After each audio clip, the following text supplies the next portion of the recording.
So today we are starting history of Western philosophy. Russell कहता है कि philosophy is intermediate between theology and science. और theology को वो लेता है कि a set of dogmas या ethical considerations, all what is beyond science. और science वो कहता है कि it's the definite knowledge, a sort of investigation. Obviously, we as Muslims don't agree with this definition. खैर वो कहता है कि जी इन दोनों के दरमियान जो है ना वो philosophy कहीं exist करती है like a no man's land.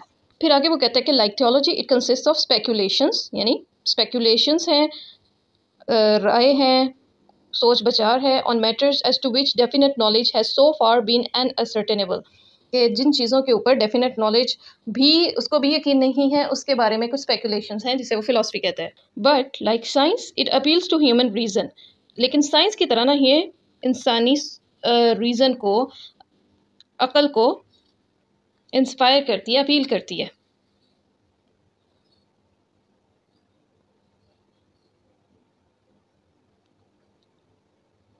Obviously science के भी कुछ सेटबैक्स हैं, बहुत सारी चीज़ें हैं जो साइंस एक्सप्लेन नहीं कर सकती, like the purpose of life, the order in universe. आप उसको साइंस से नहीं प्रूव कर सकते कि what is the force behind all this order. For example if you talk about big bang, तो उसमें तो फिर ऐसे कैसे हो सकता है कि कोई धमाका और सारी चीज़ें एक ऑर्डरली जो है अपने अपने कामों में they fall into their respective roles. इसी तरह कुछ थियोलॉजिकल डिबेट्स थी and I don't blame Russell, क्योंकि अगर आप क्रिश्चियनिटी के पॉइंट ऑफ व्यू से या आप ओल्ड टेस्टामेंट के पॉइंट ऑफ व्यू से, ज्यूइश ट्रेडिशन के पॉइंट ऑफ व्यू से देखो, तो देयर आर थिंग्स जो कि बहुत एब्सर्ड थी, बहुत ज़्यादा चीज़ें उसके अंदर जो इंसानों ने डाली हुई थी, उनको अकल मानने को तैयार ही नहीं है. तो इन सारी चीज़ों को चैलेंज करती है फिर फ़िलासफ़ी. फिर फ़िलासफ़ी में एक और बात ये भी है कि ये अथॉरिटी को चैलेंज करती है. लाइक थियोलॉजी में ये क्या है, देयर इज़ अथॉरिटी. आपको फिर वही बात कि आप वेस्टर्न पॉइंट ऑफ व्यू से देखो तो जो भी रिलीजियस इंजंक्शंस आती हैं वो एक फादर, एक पादरी के थ्रू आ रही हैं, तो he is the authority. Church के थ्रू आ रही है, चर्च इज़ अथॉरिटी. लेकिन फ़िलासफ़र जो है वो उन सारी चीज़ों को चैलेंज करता है, तो वो एक्चुअली ही चैलेंजेस अथॉरिटी. और फिर जहाँ पे अथॉरिटी को चैलेंज किया जाएगा तो वहाँ पे इंडिविजुअल लिबर्टी, फ्री विल की बात आएगी. जब फ्री विल की बात आएगी तो फिर गुड एंड इवल की लिमिटेशंस की बात भी आएगी. ठीक है, again I will give a disclaimer कि जो है western philosophy Aahista Aahista evolve हुई, तो उसमें फिर अब जैसे गुड एंड इवल की लिमिटेशंस, अगर आपने चर्च को, अथॉरिटी को चैलेंज कर दिया, आपने साइंस भी आपको नहीं बता पा रही कि what is good and evil, तो फिर बिलाखर उन्होंने रुजू किया किसकी तरफ, फिलोसफी की तरफ. और ये जो फिलोसफिकल मूवमेंट थी, it began in Greece in 6th century BC. उसके बाद there was fall of Rome और राइज ऑफ क्रिश्चियनिटी.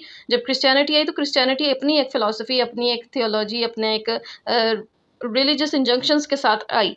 उसके बाद आता है जी 11th to 14th century. It was a second great period for philosophy, although dominated by the Catholic church. But जो 7th century से लेकर मॉडर्न डे वर्ल्ड तक फिलोसफिकल चल रहा है एक दौर, it is dominated by science and secularism. And obviously secularism means the separation of state and religion. Okay, so now let's come to the question what is philosophy. अब ये तो हम सब ने सुना कि जी फिलोसॉफी, ये दो वर्ड्स हैं. Philo means love, sophy means sophia, sophia means wisdom. तो लव फॉर विजडम जो है वो फिलोसफी है. But as we learn earlier कि जी philosophy is about asking big questions जो आपको थियोलॉजी और साइंस दोनों ही नहीं दे पा रहे, या आप उनसे मुतमिन नहीं हो. It is about asking those questions and pondering over those things which are beyond the scope of both of them. और जो वेस्टर्न फिलोसफी है ये स्टार्ट तो ग्रीस में हुई थी, एंशियंट ग्रीस में. और एंशियंट ग्रीस के फिर आगे वही क्या कहानी कि जी दो शहर थे, स्पार्टा था और जो ग्रीक सिटी स्टेट था एथेंस का. एथेंस में ज़रा एक सिस्टम था, और उस सिस्टम की वजह से एक डेमोक्रेटिक जो है आप कह लो कि थोड़ा सा वो था, तो उसकी वजह से बहुत सारे स्कॉलर्स जो थे उनको सोचने समझने का, और उस सिस्टम में रहकर उन्होंने अपनी एक वो फिलोसफी दी थी. और फिर जो है वो क्या हुआ था कि जो सोक्रेटिस था वो उसकी डेथ हुई, और उसने कैसे इंस्पायर किया प्लेटो को, और प्लेटो का स्टूडेंट था Aristotle and this and that. और आगे हम सारा देखेंगे इसको. फिलहाल इसकी एक टाइमलाइन देखते हैं कि जी एशियन फिलोसफी ये इवॉल्व हो रही है ग्रीस में, एंड इसकी जो है डेट्स आगे 600 BCE बिफोर क्राइस्ट से लेके 500 CE तक. सोक्रेटिस ने क्वेश्चनिंग की थी, उसका मेथड क्वेश्चनिंग का था. मॉडर्न डे भी ये रेलिवेंस यूज़ होती है टू फाइंड द ट्रूथ. उसने सवाल किया था what is a good life, Plato जो है वर्ल्ड ऑफ आइडियाज़ की बात करता था, आइडियलिज्म की बात करता था, एंड इवन उसकी पॉलिटिकल फ़िलासफ़ी में अगर देखो तो वो बात करता है कि एक फ़िलासफ़र किंग होता है और बहुत सारी बातें जो आइडियलिस्टिक लगती हैं।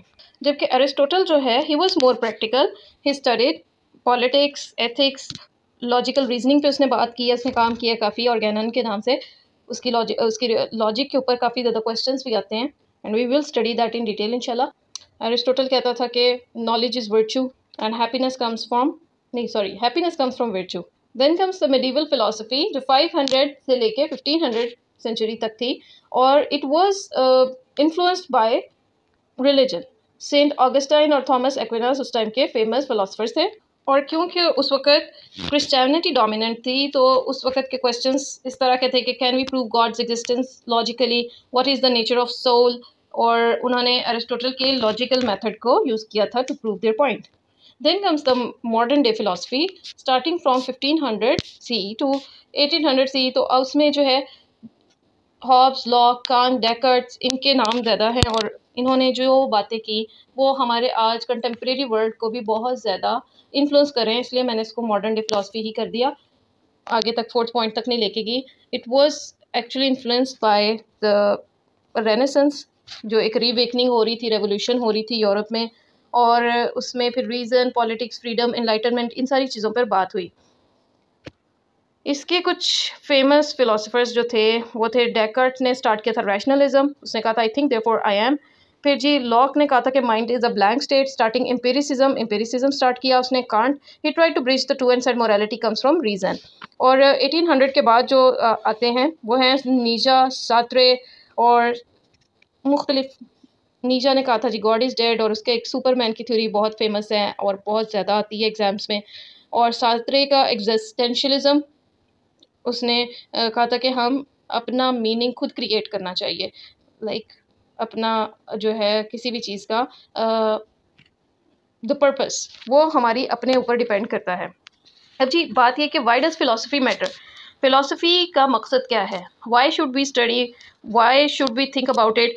तो इसमें ये कि ये हमें ना सिखाती है कि हाउ टू थिंक, ठीक है, ये नहीं कि व्हाट टू थिंक हमारे पास बहुत कुछ है सोचने के लिए, लेकिन द वे एक सिस्टमेटिक कोई अप्रोच देता है, जो हम सारी ये पढ़ेंगे, लॉजिकल रीजनिंग क्या है और क्रिटिसिज्म, क्रिटिकल थिंकिंग क्या है, वो सारा कुछ हमें किधर से मिलेगा, फिलोसफी से, ठीक है। फिर then how to spot contradiction and biases, ठीक है, अपने बाइसेस को कैसे टैकल करना है, how to debate, how to question, how to reflect and grow, it improves every field, ठीक है, law, politics, science, even psychology के ऊपर। साइकोलॉजी और फिलोसफी का तो कह लो ना कि वो चुल्ली दामन का साथ है, और ये एक 2500 ईयर ओल्ड कन्वर्सेशन है। It's about truth, knowledge, ethics, freedom, ancient, medieval, modern और कंटेम्परेरी फिलोसफीज़ जो है इसके अंदर हम स्टडी करते हैं, और बहुत सारे हमारे मॉडर्न डे प्रॉब्लम्स हम अगर उसको फिलोसफिकल लेंस से देखें तो हमारी समझ कई गुना बढ़ जाती है, और हम एक डिफरेंट